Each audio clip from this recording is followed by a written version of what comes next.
Welcome to the Candice Malcolm Show. The balance of probabilities would suggest that I am, in fact, Candice Malcolm, but all evidence, I believe and hope, truly points to the contrary. It is my great privilege, Andrew Lawton, to be here for a guest-hosted edition of Fake News Friday. The fakest news of them all is that this is the Candice Malcolm Show today. But you know what? Nay, even in Candice's absence, it's always the Candice Malcolm Show, but I'm happy to be a bit of a seat warmer here.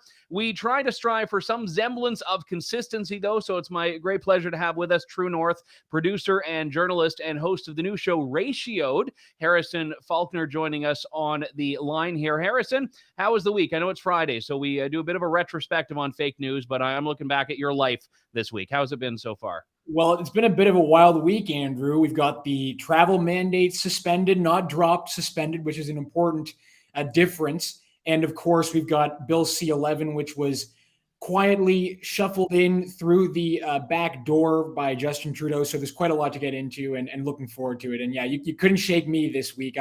I'm also here for Fake News Friday. Yeah, believe me, I tried, but you came with the package, apparently.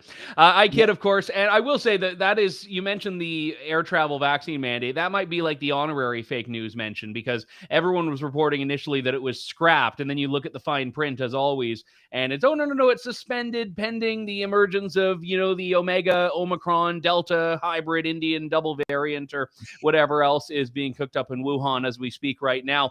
But let's get to the official Fake News Friday stories. The first one is about the convoy, and specifically about the federal government's invocation of the Emergencies Act, which I would say has been the gift that keeps on giving in the last couple of weeks, because every time the committee looking into the Emergencies Act meets, someone else undermines the government's narrative that this was police that had requested it. But in this particular case, it was Chrystia Freeland, the Deputy Prime Minister and the Finance Minister, who was in the hot seat.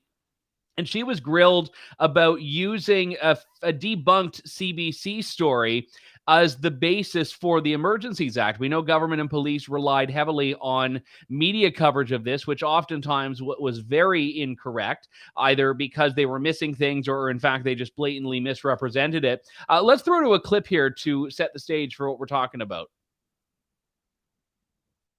March 21st, 2002, the CBC, without any explanation, without apology, without any clarity, retracted their story regarding the funding of the protest. You were aware of that? Again, I'm not speaking for the CBC. I'm speaking for the Ministry of Finance. I'm not asking you to speak for the CBC. I'm asking, were you informed that the CBC retracted the story, the false story, about foreign funding donations to the convoy? I don't believe that the CBC is being interrogated here. I believe it's the government of Canada. Just answer the question, Minister Freeland. Were you aware, yes or no? It's a simple question. I don't have the article before me, and I'm not here to answer questions about the CBC. You, as the most senior cabinet minister and the deputy prime minister, relied upon that initial story from the CBC and shared your concerns with Canadians regarding terrorism funding and money laundering. Your words, correct? Let me be very clear. My principal concern when it comes to the illegal occupation and the illegal blockades. Let me be very clear, Minister Freeland.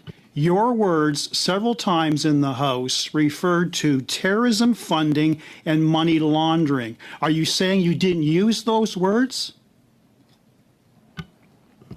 I am speaking here today, and I am talking about the central motivation of our very serious actions. And I'm here to ask you questions, and I expect, unlike question period, I expect a response. My core concern as Minister of Finance and my central justification for these very serious measures that we put in place. You're not answering the question. I'm going to move on. The Deputy Director of FinTrack, Mr. McKillop, confirmed at committee that the convoy funding did not come from terrorism funding or money laundering, and the typical person who donated hundreds and thousands of dollars to the convoy came from their own resources and posed no security threat. What I accept, Mr. Brock, is that the core threat was to the Canadian economy. Thank you I for the made that clear in non-response, my Minister. opening remarks, and that is my view. Thank you for the non-response, Minister. Very helpful. Every time.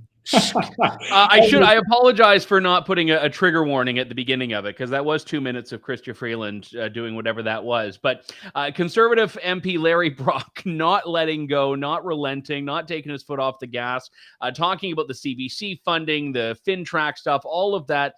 And at its core, she says that, you know what, we're not in the business of answering for CBC. And why this is a Fake News Friday inclusion is because CBC decided it would start providing cover for the government. That's my only interpretation that I can come up with for this. A CBC editorial from Brody Fenlon, who is one of the editorial muckety-mucks there, and he said, no, CBC News did not retract its stories on convoy protest donations. And he says they stand by their reporting. They go through the list and say, no, we didn't retract anything at all. We'll get into why that's not true. But Harrison, I want to hear your thoughts first off on that evisceration in committee. Oh, well, it was quite entertaining, I have to say. I mean, I've been trying to watch as much as I can of the inquiry process, trying to keep up with what's going on. And we've seen some high profile testimonies. We've seen the Attorney General, David Lametti. We've seen Marco Mendicino testify. But on Tuesday, it was Freeland went up first, and then she was followed by Bill Blair. So on Tuesday, it really was one of those special nights on the inquiry. And watching this, it's no surprise, Andrew, that the clip itself, when we put it up on True North, I think it has over 500,000 views. And I think it's really just because most people who are tuned in. In fairness, like 210,000 of those are me just refreshing and watching it again. Yeah. I'm doing very well. And then a good number of those are myself. But yeah, I mean, that's the thing, that people who are watching the coverage that independent media like True North is putting out are aware of the fact that that the CBC or the government relied on a CBC article to invoke the Emergencies Act, or heavily relied on CBC coverage, because that's what we knew back in February. Anthony Fury wrote in the Toronto Sun that the CBC, or that the government relied on a CBC article to invoke the Emergencies Act, because I think they weren't getting the answers they were hoping for from the police. They weren't getting the answers they were hoping for from intelligence. So we all knew this was the case. And it really hadn't been brought up, Andrew, in the inquiry process until Larry Brock decided to let Freeland have it. And I think she was caught off guard. She wasn't, as she said, she wasn't there to answer questions about the CBC. But it was just a great clip to watch. I have to say that it was a long time coming too. That someone had to field some heat for the fact that they didn't have police to rely on for this. They didn't have intelligence to rely on for this. All they had was the CBC, which Fake News Friday viewers know very well. We routinely mock and make fun of on the show for being fake. So just another example, Andrew, of them doing what they usually do, which is twist the facts and put out fake stories. Yeah, so, I mean, let's just focus on this very easily debunked claim for a moment that we saw. And if we can throw it up on the screen again there, the CBC editorial, no, CBC News did not retract its stories on convoy protest donations. So they say they stand by it. They say that, it's misinformation, that CBC walked back certain bits of coverage. They say especially it's referring to stories about foreign donations to the convoy protest that were being made by GoFundMe and GiveSendGo, even though we've had a number of financial experts and GoFundMe people and GiveSendGo people that have testified before that parliamentary committee and others to say, no, it was the vast majority was Canadian. And there was also, though, this report in Blacklock's Reporter, CBC pulls false convoy story.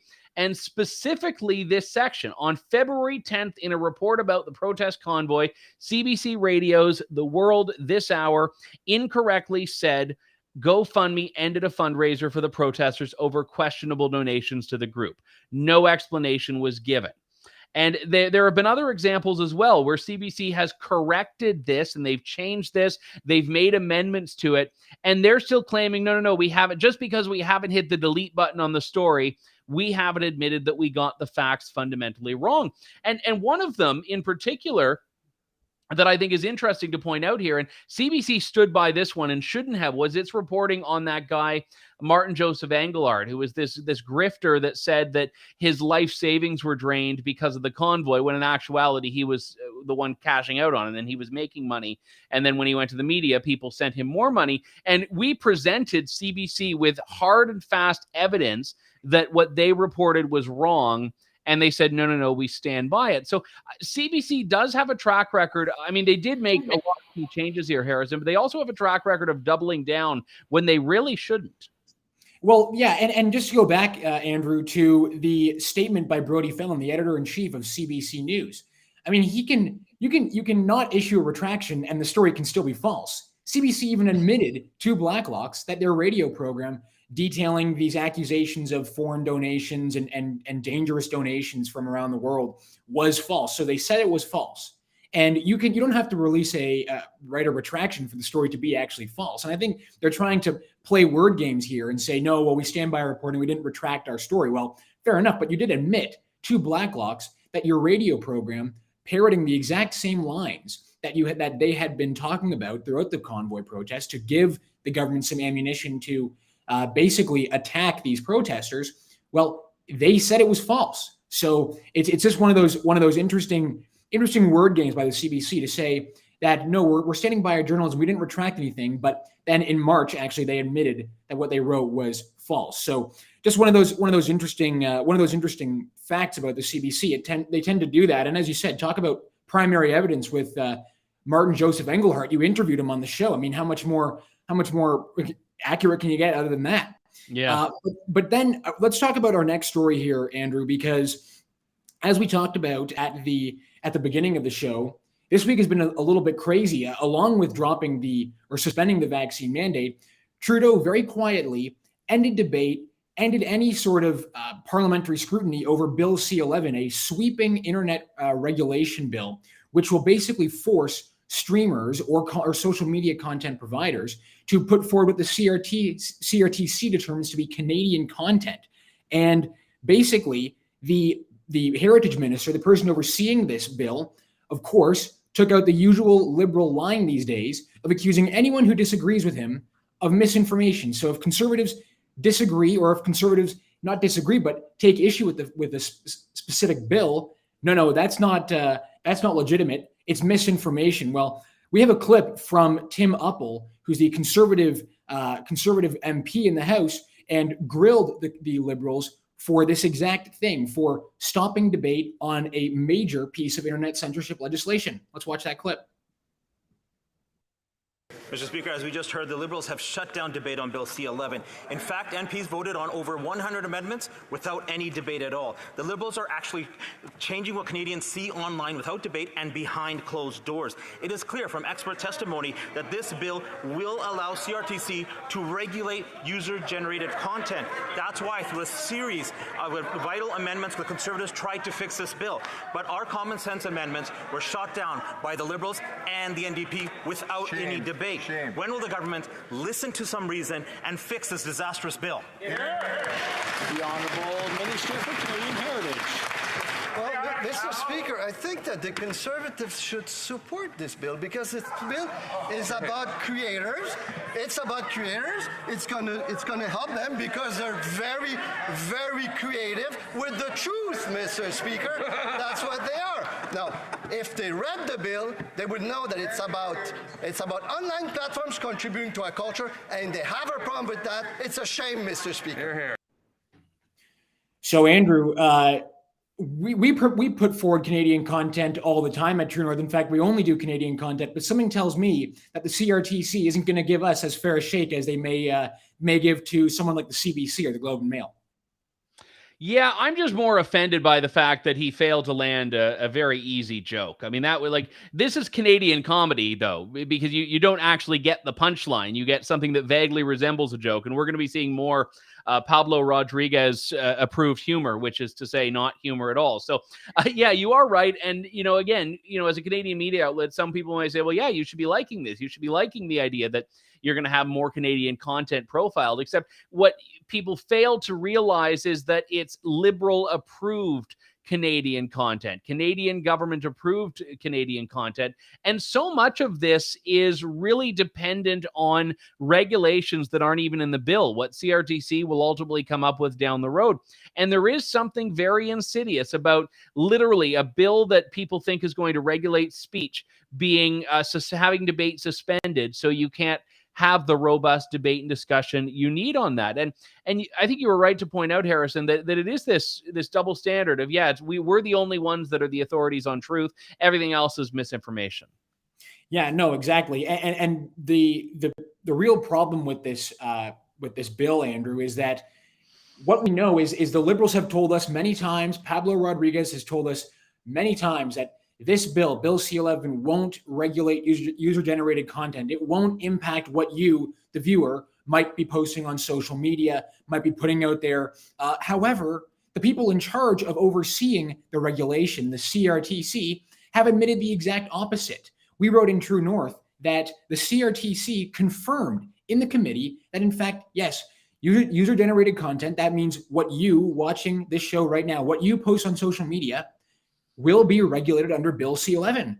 And the government doesn't want to allow MPs, the people you vote for, to represent your interests in the House of Commons, to vote or, well, to debate this issue at all. I mean, it's just frankly shocking stuff. And really, I think it's just one more drop in the bucket of Trudeau's larger plan, which is to increase the size of government all the way through social media, through what we see on the internet, which was never the intention of the internet. And frankly, it's just all going a little bit sideways these days when the size of government is expanding so far and so rapidly that now the government is telling us what is and what isn't Canadian content. And it's just crazy. Yeah, and I think this ties in very well with our next story, which we've covered at True North, the fact that trust in legacy media has reached an all-time low. And this is from a report by the Reuters Institute and Oxford University. They found in their 2022 digital news report that only 39% of Anglophone Canadians say they trust most news. This is a 16% drop over 2016. A little bit more in the French media. 47% of Francophones trust more news, which is an 8% drop. Now, whether Francophones are more gullible or French media is better, I'll let you be the judge of that. I'm not going to get that, or will definitely not be approved media if the Liberals have their way. But the combined rating for Canada-wide is that most news has 42% trust, and that's a drop of 13% in a period of about 6 years. And I would suspect, and I don't know this for a fact, that drop has mostly been in the last 2 years, because I think COVID has been the real game changer in plummeting trust. And the reason I bring this up and tie it into the story we were just talking about, Harrison, is that we are right now seeing that Canadians are less willing to go along with things just because they're put in front of them. And I think we know Canadians are being more eager to pursue independent media because they aren't trusting what they're getting. And this leads into a lot of people saying, well, that's just misinformation. No one's looking in the mirror and saying, wait, maybe we are the problem for putting information out that people don't find trustworthy.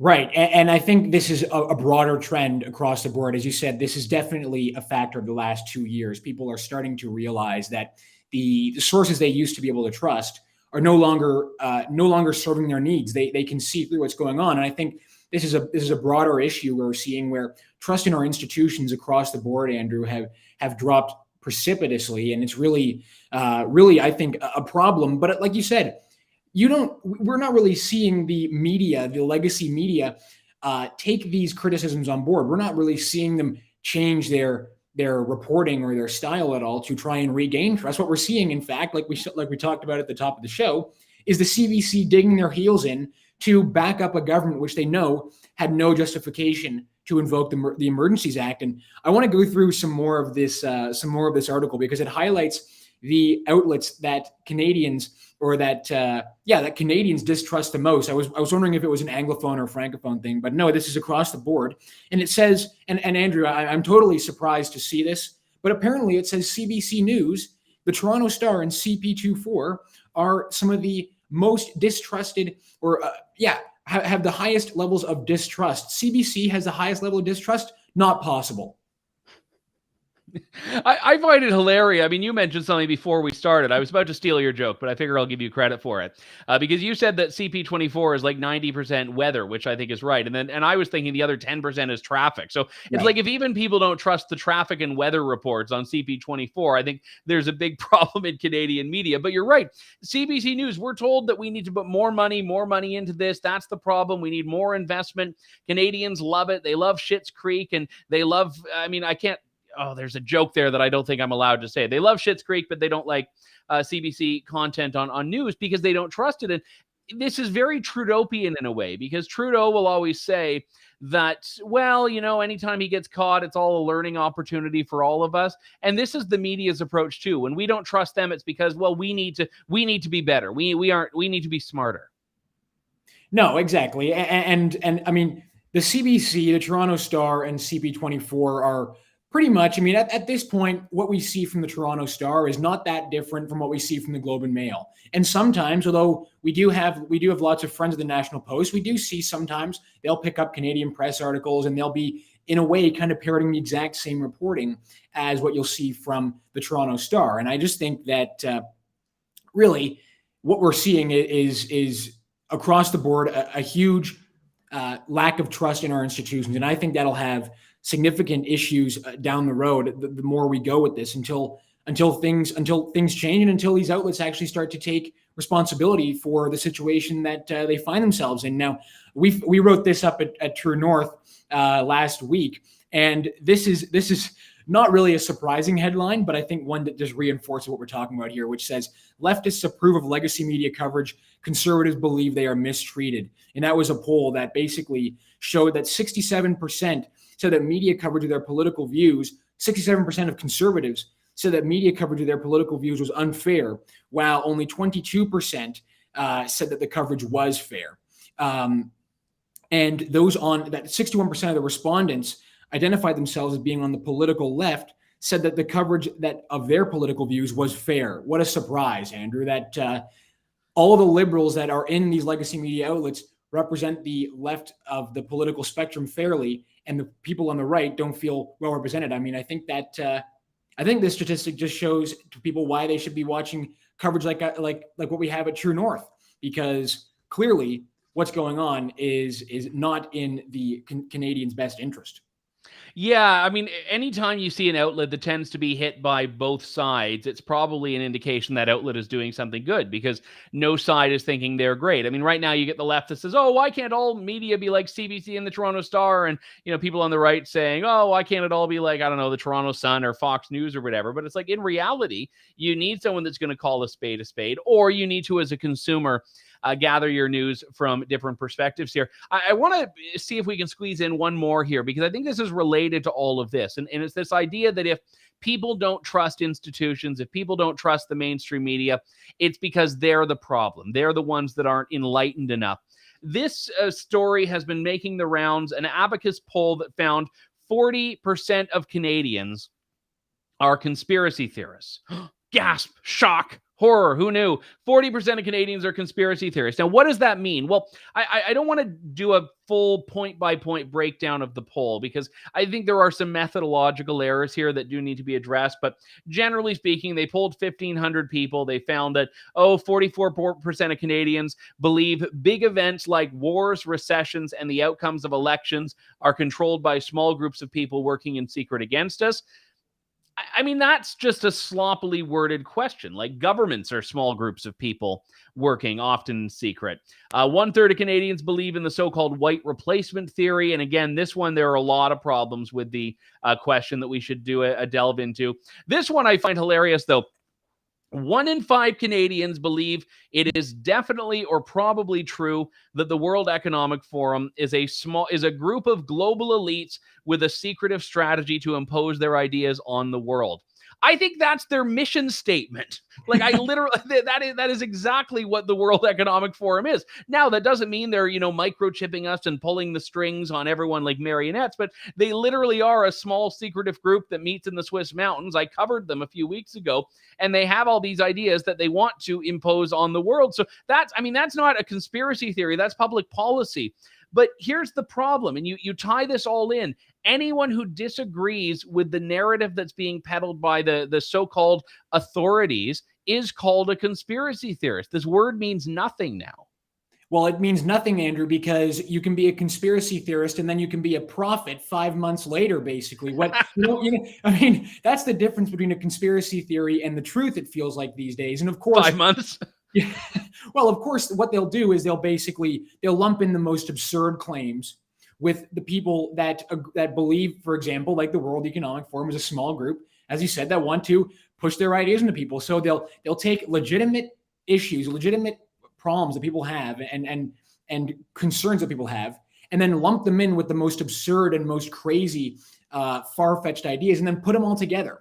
And really, if you go through this article, this National Post article, what you quickly realize is that this is just a Canada bashing article. They were looking for an attention grabbing headline to talk about, of course, the white replacement theory.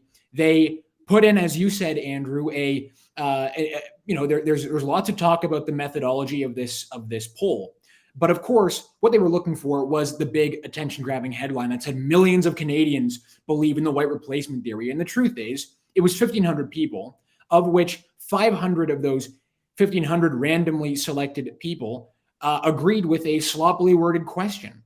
Now, Andrew, as well, the thing that we all know about polls these days, and what I've come to realize over the past 5 or 6 years, is that pollsters, legacy media pollsters, and pollsters that have been around for a long time have consistently failed to accurately poll people who are traditionally on the right. That's why we've seen some crazy polling that indicates something that is not actually going to end up happening or come true. We saw it in 2016. We saw it with Brexit. We see it all the time that pollsters seem to be just unable to poll a good number of the population of our country. So I wouldn't put much stock in polls you see that have crazy headlines like this. But again, it's all part of this idea that we need to play up the mistrust in institutions, or at least demonize people who, rightly, I think, have specific concerns that end up being labeled as conspiracy theorists. Like I said, I mean, a conspiracy theorist may end up being a prophet in a few years. You just never know at this rate.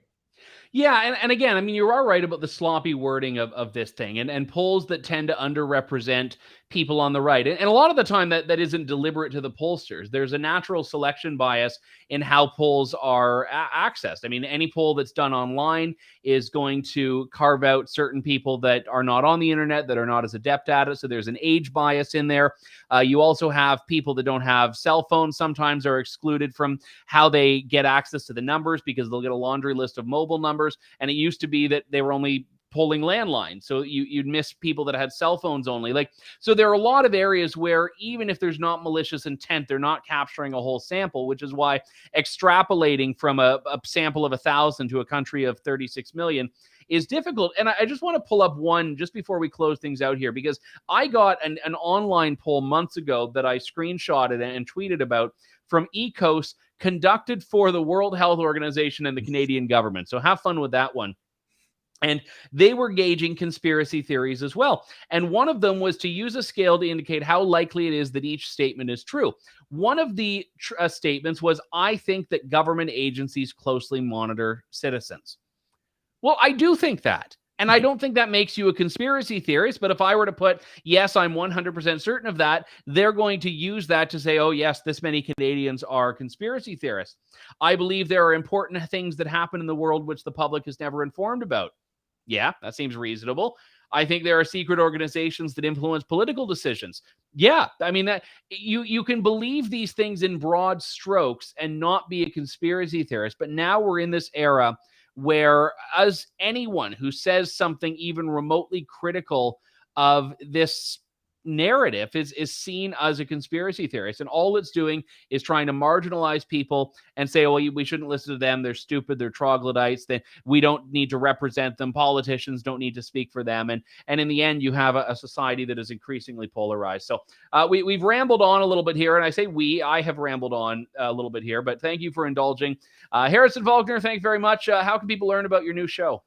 Well, you can find it on our website, tnc.news, and you can also find it on YouTube, Rumble, and Facebook. So where you find Andrew's show or where you find Candice's show, you'll see my show as well. And we've got new shows that are that are coming out of True North. We also have Rupa Subramanya, who recently joined us, who launched a podcast. And at this rate, like I said on my show yesterday, it was, at this rate, who knows? We may be having new shows pretty much every month. So you can find my show at the same place you'll find Andrew's and Candice's, on YouTube, on Rumble, on Facebook, and on our website. You didn't mention the name in that. Ratioed. There we go. Yeah, that's the name. I was trying to say, like, tell us the show, and you did everything but telling us about the show. But Ratioed, it's a great show. Rupa's show, fantastic as well. And if I can Vanna White this thing over here, there we go. New book coming out next week, The Freedom Convoy, the inside story of 3 weeks that shook the world. Thanks to all of you who have pre-ordered that already. Harrison Faulkner and Lawton in for Candice. We'll talk to you soon. Thanks, everyone.